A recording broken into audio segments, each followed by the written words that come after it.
Welcome to Module 4.5 Demos. We're going to be digging into the arts, the science, the high points, low points of great software demos, joined by Corey Bray, author, leader, and savant. Thank you for joining us. I saw your chess scores. I'm giving you credit for that. That's going impressive. up. That's right. Okay. So demos. Let's start off by carving out a safe space for the conversation. Yeah. One of the things that we often see are tech companies getting kind of twisted up in early stage demos and late stage custom demos. We're talking about the first batch. How would you differentiate between those? Well, the early stage is creating certainty around what does the product actually do, and is it something that I could use for my organization from the prospect's perspective. Mm-hmm. Later stage is more technical validation, getting into the weeds of the specific workflows. And how would you know that you're getting caught into that second? How do you know you're there? After you've validated that you solve the pain that you've uncovered during discovery in that first demo, because Fantastic. That's the only reason why we demo. Okay, how long would you expect one of those first early sales demos to go? I hope that every salesperson can do one that lasts 30 seconds and one that lasts 60 minutes. And you just got to have the skill to be nimble. I ask you a discovery question, you tell me something that's a pain point for you, I can show you in 30 seconds how we solve it. Or if I find 3 or 4 different things that we might be able to help with, we have a more in-depth, engaging conversation, not presentation, over that demo that takes a little longer. That's fantastic. You teed me up for my first big question then. You said, this is a conversation, not a presentation. Right. What are the key characteristics of a great demo? Great demos tie specifically to pain that's already been uncovered. Okay. Can you elaborate? What kind of pain? How would you connect those two? Yeah, so in discovery, if I find out that you're struggling to meet customer quality demands, and as a result, you've lost some customers this year, then I can show you in our product demo how we've solved that problem for other customers in the past. Okay, so we focused on the pains, connecting them to the features. Let's flip that around. Yeah. What are some of the mistakes? What makes a bad demo? Bad demos start on the login screen. Okay. Who cares? Okay, think about this 30-second aside. You like movies? Love movies. Okay, you ever see these high school movies where there's some kind of conflict going on in a high school? Totally. Okay, does the high school movie start with Joseph's first day of high school and he eats his breakfast and brushes his teeth and goes out the door and goes and finds his locker and goes in his class? No, that's not what happens. You're running down the hall, somebody's chasing you, and all of a sudden locker pops open, you hit your head and then you fall down. Now I'm wondering, who's chasing him? Why is he being chased? What's going on, right? So there's action and tension and there's actual plot here, whereas you've got this first day of school problem where it's just really boring going along that path that you obviously take to get to school on the first day. Same thing, login screen, who cares? Start with the thing that is most compelling to the prospect based on that pain that you already discovered during discovery. Love it. So we started off with some good indicators about a good demo, a bad demo. We're going to come back into demo best practices. So let's hold that thought for a second. Yep. But one of the things that we often hear from clients, heads of sales, leaders, is that they've got very inconsistent demos. Right. They've got expert reps, new reps, reps who are very conversationally fluent, and reps who aren't. Right. How do you ensure consistency across the team? Just like everything else in sales, you need a framework. Mm-hmm.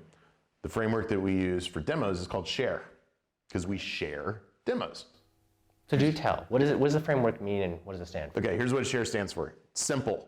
That means that the demo is as simple as it possibly can be. We don't use buzzwords. We don't go crazy into the weeds. It is simple as it relates to that pain point that we're trying to demo at the point. Okay. Right? Makes sense. H, highlight. We start with what matters to the prospect, not with the login screen.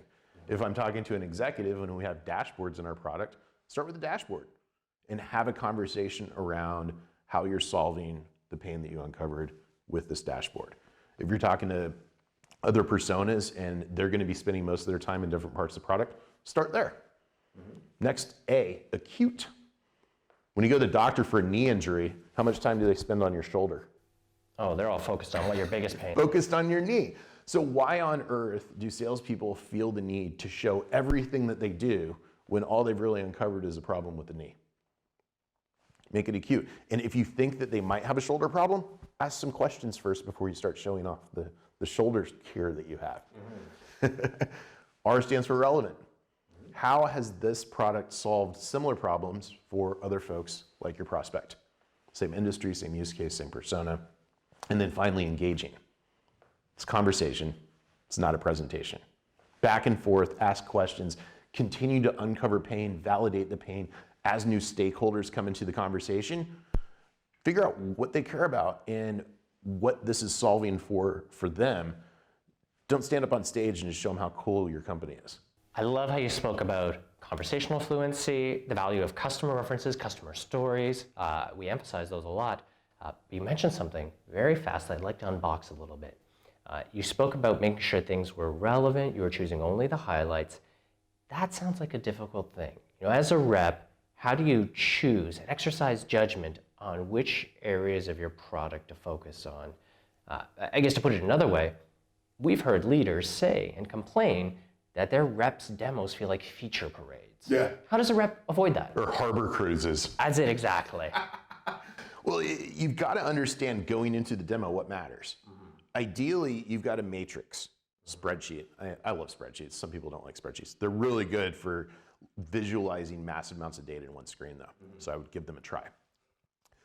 Take each major feature or module of the product, and then identify the specific pain points that it solves for each persona. So going into the conversation, if I know that I'm talking to a CFO of a software company, going back to that matrix, what pain points do we solve for CFOs? What features solve those? Now I know where to focus. So it sounds like the upfront work for your team, your leaders, to provide that type of framework so that your reps can all move with more agility. Exactly. Well, we talked about in our prospecting module we did together about how so many companies are trying to get their folks to research before they reach out to cold prospects. I would say take a lot of this research energy and shift it away from trying to go super deep on personalized first touch outreach and really do a lot of homework preparing for the demo, because that's what's going to create more velocity in the sales process. So I love how you outlined that share framework. Easy to remember, I can help make sure I'm delivering consistency to my team. But what we often hear from individual reps as they're going into a demo is they're not sure how to drive success in that meeting and in that conversation. And you have another framework plan that I think applies really well to these types of meetings.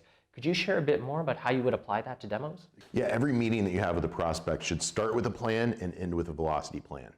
Plan stands for pivot, logistics, agendas, and next steps. So going into the demo, we chit-chat a little bit. Hey, Joseph, how's it going? Well, it's going good. So we can do that all day, but that's not productive. So I pivot and I say, hey, shall we get started? And you say, sure. Logistics, hey, Joseph, we scheduled this for an hour. Does that still work? Works for me. And it's just us? Absolutely. And you can see my screen. 100%. Logistics are done. Agendas. Hey, Joseph, what's the key thing that you're really hoping to get out of the meeting today? I mean, other than learning how to deliver a great demo, I think we're covering it. So a lot of salespeople don't like to ask that question because they think, well, we already set an agenda last time, so I should just repeat it back. What if something's changed? What's top of mind? And if the person pushes back and says, hey, we already set an agenda. Yeah, I've got that. The notes that you gave me last time were ... then it's done. They're not upset with you. But understanding what they really want to get out of it helps you figure out what that H, that highlight and share actually is. And you can focus in on that. So I love the idea of coming in with a plan. We've done the highlighting. It sounds like you're advocating go in knowing which features to highlight, but also be adaptable. Be adaptable, absolutely. And then the second part of the agendas of A is my agenda, which is, and Joseph, as we go along this, is it okay if I continue to ask you some questions? So I've asked permission to ask you questions, making it clear that this is a conversation and not a presentation. It's fantastic. And then finally, the next steps. You got to do the next, can't forget about the next steps because they're most important. And then typically coming out of a demo meeting like this, one of two things happens. Either you realize what you saw isn't going to be a fit for your use case, and that's perfectly fine, or we can schedule a half an hour and go over what a proposal could look like later this week. Can we make that decision at the end? Love it. That's it. And so now we know where we're going. We do the same thing at the bottom of the meeting where we set the logistics and agenda for the next meeting. And then the next step is actually the next step after the next meeting. So you know where things are going. If we think back to the scale framework that we looked at a few modules ago, It's creating certainty for the prospect. So what I hear back, let me know if I've got this right, is there's some specific techniques that we can use to make sure the demo part of our meetings goes according to plan. Yep. But reality is a demo is just like any other meeting with a prospect. We've got to go in with agenda, with a process, and make sure that we're moving that forward. Yeah, it's your job as a salesperson to create velocity. Fantastic. I don't think there's much more we could add beyond that, and I think that highlights it well. Thank you so much for the time, Corey, and for sharing all of these insights. Thanks. Thanks everyone for joining us. Looking forward to our next session together. And in the meantime, happy selling.